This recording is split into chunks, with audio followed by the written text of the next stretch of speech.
What's up, everybody? It's your boy Brandon Blakeney, aka Brandon Lee TV. Kick back, relax, and come take a ride with me. I can't lie to y'all. It's getting uglier and uglier in West Virginia right now with the Bob Huggins era ending. Joining Trey Mitchell in the transfer portal, Kerr Kriisa and Joe Toussaint out of the backcourt, both the guards. Kriisa was coming in from Arizona, 2-year starter, been the starting point guard on 2 of their Sweet 16 teams. Pass first guard that's been around the college game, really finding his way in the last 2 seasons. It's going to be a huge addition to the Mountaineers. And then Joe Toussaint, last year, one of the most craftiest and creative and aggressive scorers on the team in that backcourt. Both of them leaving. Huge hole in the Mountaineers' backcourt. And while all this is going on, they are still desperately scratching, trying to gather their notes and funds and get everything together. The search is on so they can find a new head coach. It is a mess right now. It is not pretty in Morgantown. Let's get into it. You are now locked into the Live with Brandon Blakeney podcast. Here is your host, Brandon Blakeney. So reports are saying, according to Jeff Goodman, that the AD Ren Baker sat down with 2 assistants, Ron Evehart and Josh Ellert. They're having a Zoom with UAB's coach Andy Kennedy while all this is going on.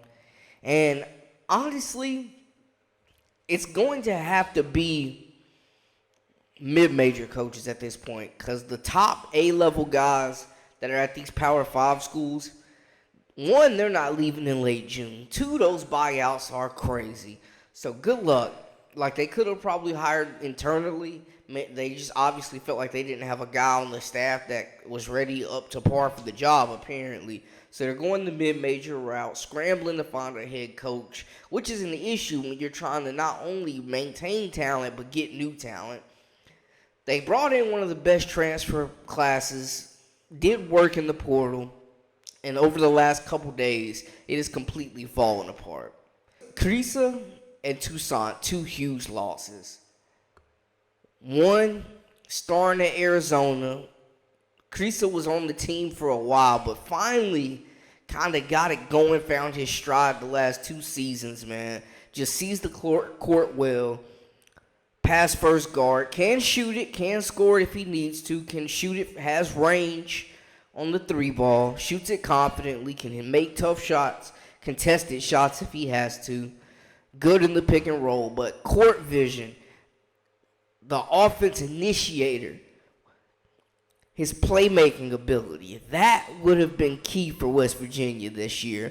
And I think that was one of the reasons that made him so attractive in the system, his basketball IQ.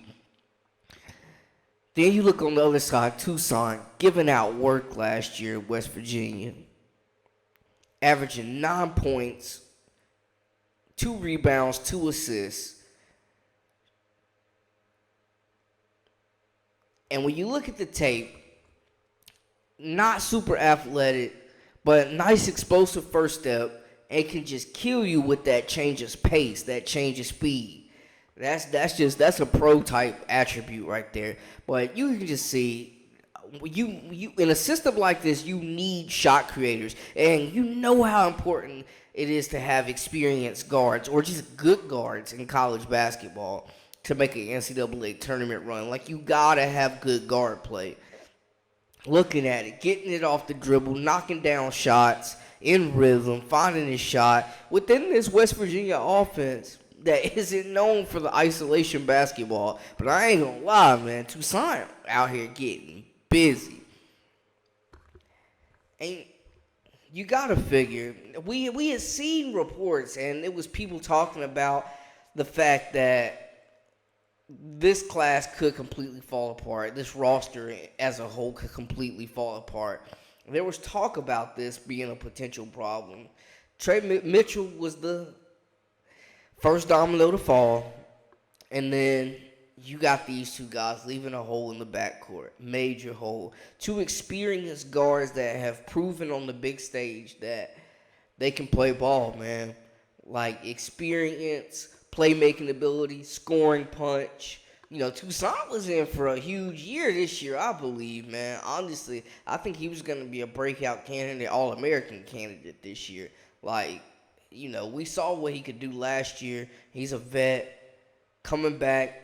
Now, both these guys have left the option open to return to West Virginia. That's a positive. Take that as you will. That's a positive. But something that caught my attention was this quote, and you can tell the impact that Bob Huggins has already had on these players and what kind of coach he was to them. Creasa said this on Twitter. Man, I knew the dude 3 months, but felt like forever. So thankful for really believing in me and taking me as part of your family forever. Love you, coach. End quote. And that just shows you the impact of Bob Huggins, man. Like, I know he messed up, and I'm not overlooking that. But, hey, I think the fans especially can see the writing on the wall. Like, it's looking like things are totally about to fall apart here in West Virginia. A proud basketball school. The house Jerry West built. Like, man, it is not looking good right now for West Virginia hoops. 3 players in the last 2 days in the transfer portal. It doesn't feel like they're going to be the last ones. It really doesn't. I'm sorry to say it.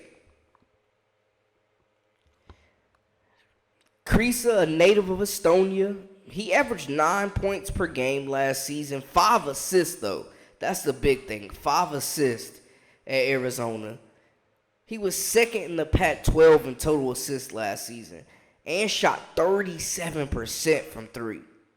He's also got 2 years of eligibility remaining. Looking at what other schools could be interested in both guys, Creasa had Xavier and Creighton. Those 2 schools were showing high interest before he signed to West Virginia. There's also Cincinnati, who apparently has been the latest to be linked with him. Apparently, the Bearcats have a guard, Simus Lukosius, who has a connection with Creasa. They might be homies from Estonia. He did play in Estonia and represented them in international play. So, him having a friend up there, and I tell you what, man, Coach Wes Miller is a hell of a coach. So I would not be surprised. He gets it done up there. Really good program. Toussaint, on the other hand, has 1 year of eligibility. Not many schools being mentioned right now for the 6-foot guard, but he is a Bronx, New York native. Maybe, St. John's, or he did start his career at the University of Iowa, so that is worth noting as well. And hey, I don't think we writing anybody. I wouldn't be surprised if Coach Cal was out here trying to throw a shot in the dark as well. You know what I'm saying? Hey, Kentucky, they need everybody right now. They trying to fill that roster out. So hey, Trey Mitchell's already been linked to Kentucky potentially. So hey, I'm just saying, could be something. But man, I think the 2 things you look at is, one, they both leave within like an hour of each other, it feels like. On top of that, that's 3 players in 2 days. 2 of them have left the option open to come back to West Virginia. So that, take that as what you may.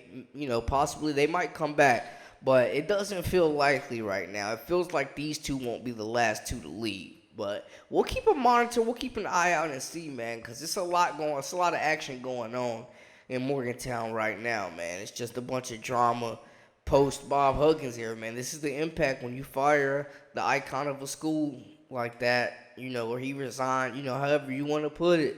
I get it. It had to be done, but hey, now you have to deal with those consequences. Anyways, let me know how y'all feel in the comments about the situation. That's a wrap for us. I'm Brandon Blakeney, a.k.a. Brandon Lee TV.